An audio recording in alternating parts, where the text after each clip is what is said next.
Listen, I want to thank everybody for being with us here this morning. I'm joined by Mike Banks, who is the Texas Border Czar, General Seltzer, who is the Adjutant General for the National Guard here in the state of Texas. We will soon be joined by Colonel Steve McCraw, who is the Director of the Texas Department of Public Safety. We're here today because of the impending end of Title 42 policy. With the Biden administration ending Title 42 this Thursday, President Biden is laying down a welcome mat to people across the entire world, saying that the United States border is wide open and it would lead to an incredible amount of people coming across the border illegally. President Biden's open border policy is going to cause a catastrophic disaster in the United States. According to the Biden administration itself, they anticipate about 13,000 people coming across the border illegally every single day. If you extend that out over the course of a year, it means there will be about 4,700,000 people coming across the border a year. That will mean that there will be more people coming across the border illegally than there are residents of the massive city of Chicago. The bottom line is, it did not have to be this way. So never forget this. Just 3 years ago, we had the lowest border crossings in decades. And those low number of border crossings were a result of the policies put in place by the Trump administration. It was the Title 42 policy, the Remain in Mexico policy, the ending of catch and release, building a border wall, as well as sending a message across the entire world. America is not open to people who are trying to come here illegally. If you want to come to the United States of America, you must do so legally, not illegally. Today, however, we're dealing with the highest number of people coming across the border than ever before, and we will set a new all-time record this year. All of this is a result of policy decisions by Joe Biden. But know this, Texas is doing more than any state in the history of the United States of America to defend our border. That includes deploying up to 10,000 National Guard members and 1,200 Texas Department of Public Safety troopers. I want to thank the National Guard members who are with us here today. I will tell you more about their deployment momentarily. What those National Guard members have done, working in collaboration with the Texas Department of Public Safety, is they have actually turned back or repelled or denied access to the United States and Texas by turning back more than 37,000 people who were trying to enter into the country illegally. Together they have apprehended more than 37,000 people who actually did come across the border illegally. In addition to that, they have arrested about 27,000 dangerous criminals, including cartel gang members who were wanted for crimes like murder, getting them off the streets to make sure they would not harm anybody in Texas or the United States. They've also seized enough fentanyl that would have been enough to kill every man, woman, and child in the entire United States of America. Had it not been for the National Guard troops and the Texas Department of Public Safety officers and troopers, we would have on the streets in the United States that deadly fentanyl, in this unknown how many Americans would have died because of that. In addition to all of that, we've been involved, and they have aided the process of busing these migrants from tiny little border towns like Del Rio and Eagle Pass up to cities like Chicago, New York, and around the country. Thousands have been bused already. Many thousands more will be bused in the coming days because of the massive influx of illegal migrants coming across the border. And Texas is the only state to build its own border wall. And I'm the only governor to ever have designated the Mexican drug cartels as terrorist organizations. With all that said, today we are announcing even more to respond to Joe Biden's reckless open border policies. Today we are deploying a new National Guard unit. It's called the Texas Tactical Border Force. Right now, as we're speaking, the Texas National Guard is loading Black Hawk helicopters and C-130s, deploying specially trained National Guard members for the Texas Tactical Border Force. They will be deployed to hot spots along the border to intercept, to repel, and to turn back migrants who are trying to enter Texas illegally. We've seen some examples of the National Guard having done this already that we have now turned into an official operation.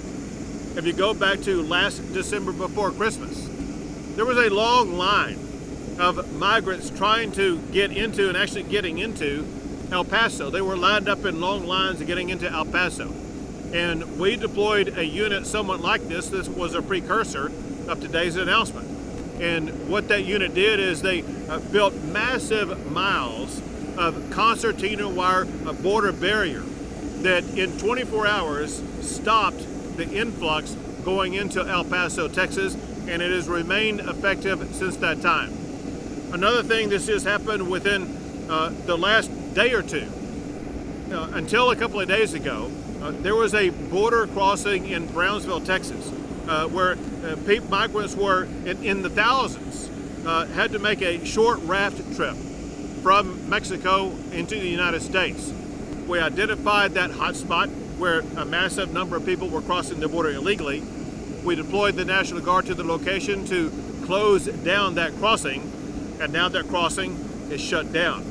It's projects like that that this elite National Guard team will be focused on to identify hotspot crossings like that, shut it down so that we can stop illegal immigration into the state of Texas. They will be deployed with the equipment and tools that will be needed for them to be effective. It includes aircraft, it includes boats on the water, night vision, as well as riot gear to prepare for anything they may encounter as they are protecting and securing our border.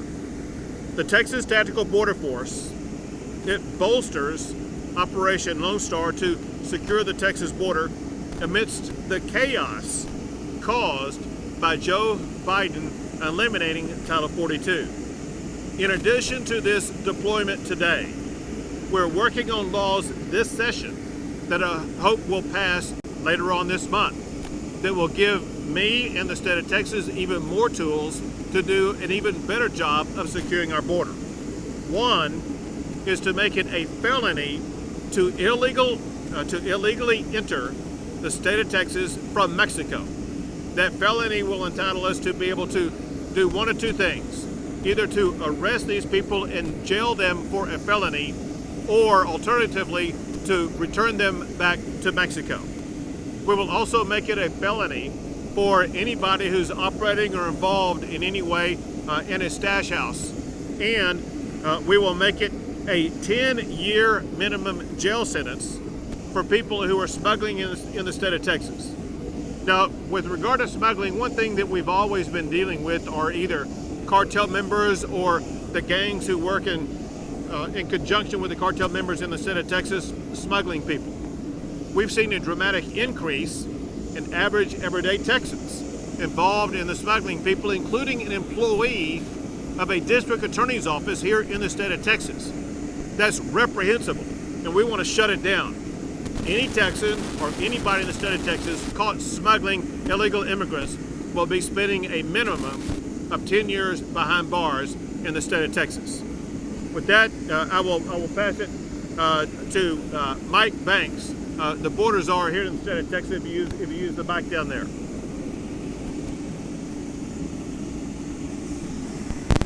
Since day one, I've been working as the Texas State Border Czar. I've been working with Colonel McCraw and General Sulzer to deal with the Biden open border policy. I have traveled along the border and I've seen firsthand the impact this crisis is having on Texas communities. The state of Texas has done more than any other state to deal with this humanitarian catastrophe. Governor Abbott is doing the job that President Biden and the federal administration is refusing to do. And Texas will continue to work relentlessly to defend our borders. Today's deployment of the Texas Tactical Border Force will allow us to be able to shift resources to needed locations effectively and efficiently. I will continue to work with Governor Abbott and the team as we continue to protect Texas against this unprecedented influx of illegal immigrants. Thank you. And now General Seltzer, the leader of the Texas National Guard. Thank you, Governor. Good morning. The Texas National Guard is executing a planned, multi-phase response in preparation for the end of Title 42. Phase 1 began last month and is complete, and that involved the shifting of troops to hotspots along the border. It included adding additional drone teams and deploying them to the border and increasing miles of concertina wire and other barrier along the border of Texas.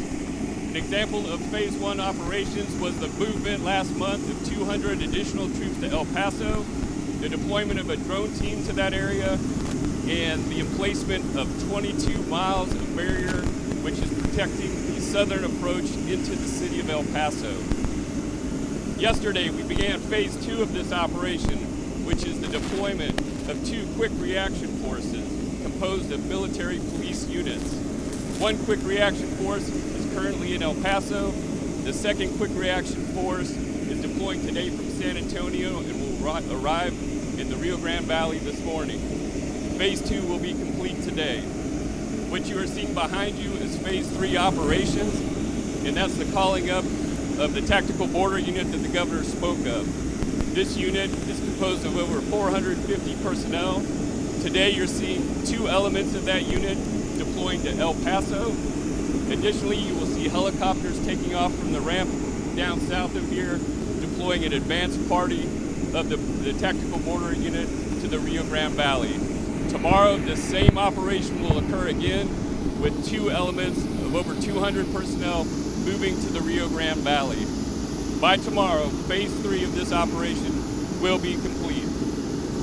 I had the honor of eating dinner with these troops last night. I can tell you the morale is high, and their dedication to the state of Texas is inspirational. Thank you, General. And now, Director McCraw, the leader of the Texas Department of Public Safety. Thank you, Governor. And thank you, General.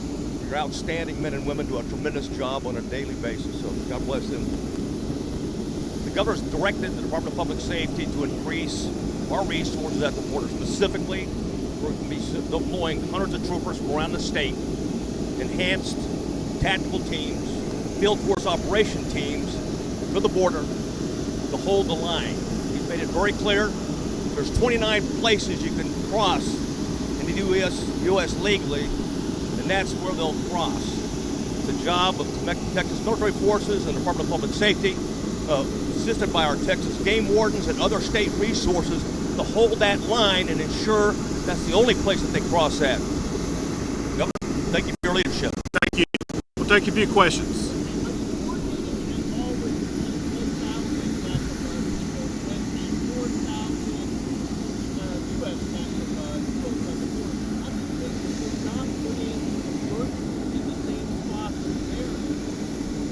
So, with regard to the troops that the United States are putting on the border, understand this. The 1,500 troops the President just announced he's sending to the border, they're doing paperwork. They're not going to actually be on the border trying to secure the border. The goal of the President is not to stop people coming across the border illegally. Our job, and what we're focused on, is trying to stop people coming across the border illegally. There's not going to be any entanglement with regard whatsoever between the Texas troops and what the President is deploying, because the President is not going to have his troops down there trying to secure the border. Go ahead, Paul.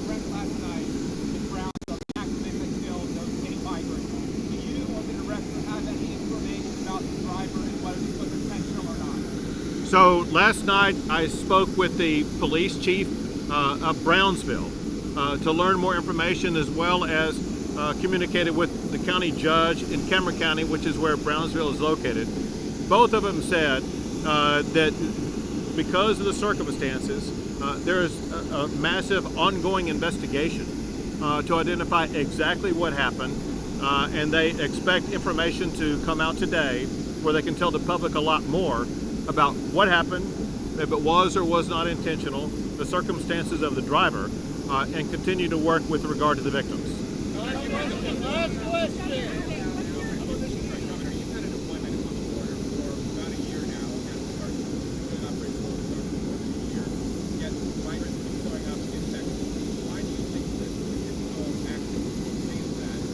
Let's be clear, but yeah, let's be clear about what's happened on the border. Texas has the ability to secure the border ourselves. If we were acting in isolation, we would have secured the border. While Texas is doing everything possible to try to stop people from crossing the border, at the very same time, the President of the United States is putting out the Welcome Act, welcoming them in. The cartels know it's the federal government that controls the immigration process. The cartels are working in collaboration with President Biden and the federal government to facilitate that illegal cross-border. We are being overrun by our own federal government. Texas is being undermined by our own federal government in our efforts to secure our border. It's only Joe Biden and his open border policies that's hindered our ability to secure the border. Jack, say it again. And if you would speak up, please.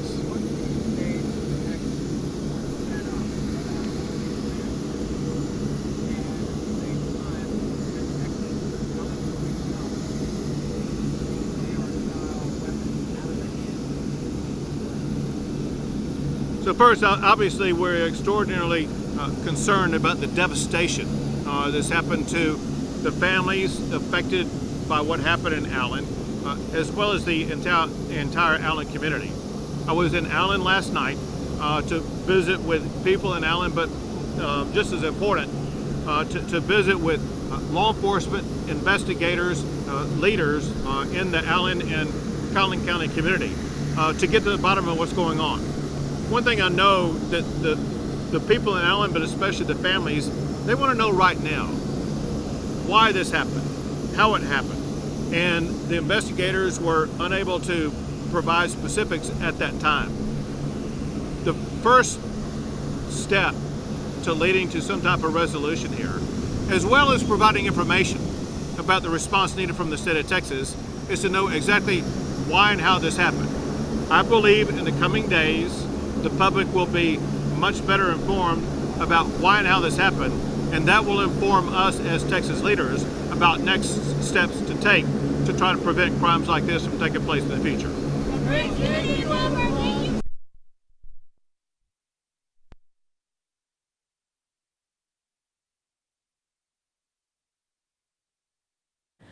All right, if you are just now joining us, we have been listening into Governor Greg Abbott giving a press briefing this morning regarding the expiration of Title 42 that is coming in the next few days. Our John Salazar is standing by now. He has been covering Title 42 since it was first put in place during the Trump administration. John, what is your reaction to the governor's update regarding border security? Well, what I can say about what Governor Abbott just mentioned is that he wants to reinforce the border to the best of the state of Texas's ability. He talked about bringing on a new tactical border team, the Texas Tactical Border Team. He's sending new troops to hotspots that he's talking about, and one of those that he mentioned here in the city of Brownsville is probably a couple of miles from where I'm standing. This is the bus stop. These are migrants who were previously detained. They were given legal permission to be here, and they'll try to transit to their final destination. A lot of these people end up going to Florida, New York, D.C., anywhere they can find work or where they have family. But those comments from Governor Abbott have been on par with everything that he's been saying the last few years, that the Biden administration has opened up the borders. people are rushing in to try to request asylum, but there's a legal process that now has been laid out by Homeland Security Secretary Alejandro Mayorkas. There is an app, the CBP One app. Migrants are using that app to come in, but they only can take daily a few hundred folks to cross the port of entries legally. A lot of people in desperate situations living in the migrant camps that we have profiled day in, day out between here and El Paso. Those people are desperate and they're looking for relief, and so they jump the river hoping that they can stay. On Friday, I spoke to a gentleman who had been staying in the Matamoros camp.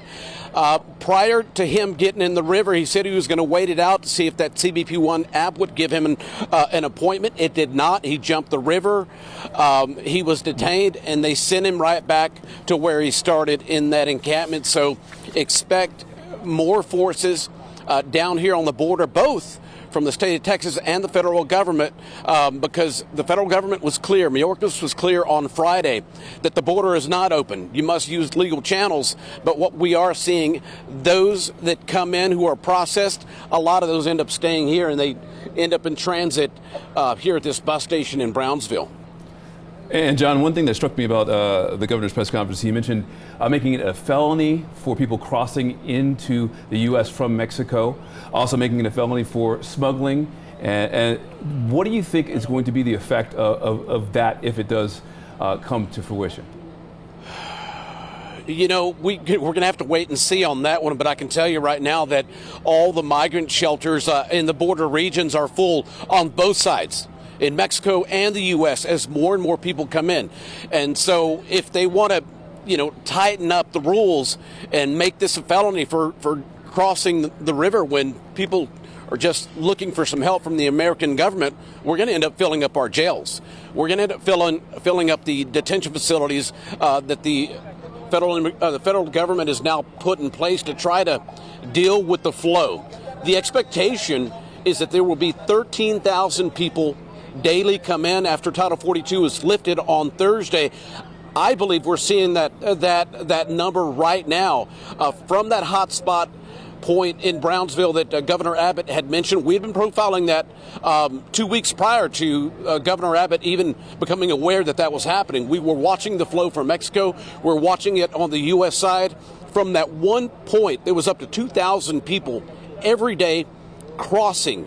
They were all detained. They were all put into buses. They were all taken to detention facilities, and some of them are given, humanitarian parole. They're given paperwork. They're given a court date, and they go on to their final destination. So we're going to see a very busy border from here until the Lord knows when.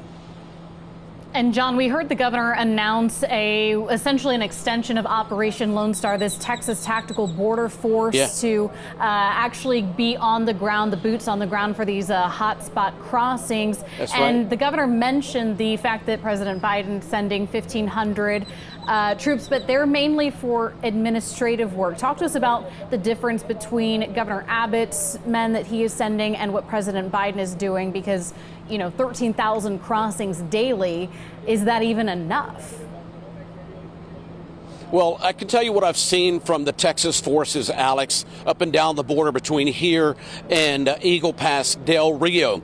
I've seen the Texas troops on the border with concertina wire in front. I've seen asylum seekers, migrants cross on the river, and they try to push them back. But once they set foot on American soil, there is a process. They do have an asylum claim, and that's why these people are trying to set foot on American soil. What Texas wants to do is to stop them while they're still in that international border, in the waters, and they're trying to tell them to go back. If they don't listen, they set foot, they've got to be processed. And there begins the immigration paperwork, and some of those that end up here that crossed illegally. Not all here. A lot of people did come in with permission with the CBP One app, but it's going to be busy and it's not going to slow down. All right, John Salazar for us at the border. Thank you very much. I mean, this is going to be an ongoing issue that we're going to be covering very closely over the next few days. And just to see how this pans out, it is going to be a really important moment for immigration here in the U.S. Yeah, and thanks for watching our YouTube channel. And for more refreshing stories about your community, click the subscribe button right over here. You can also download our Spectrum News app to get live news coverage, weather alerts, and more wherever you are. And don't forget to tune in to Channel 55 on Dish and DirecTV for live local reporting every single day. We'll see you then.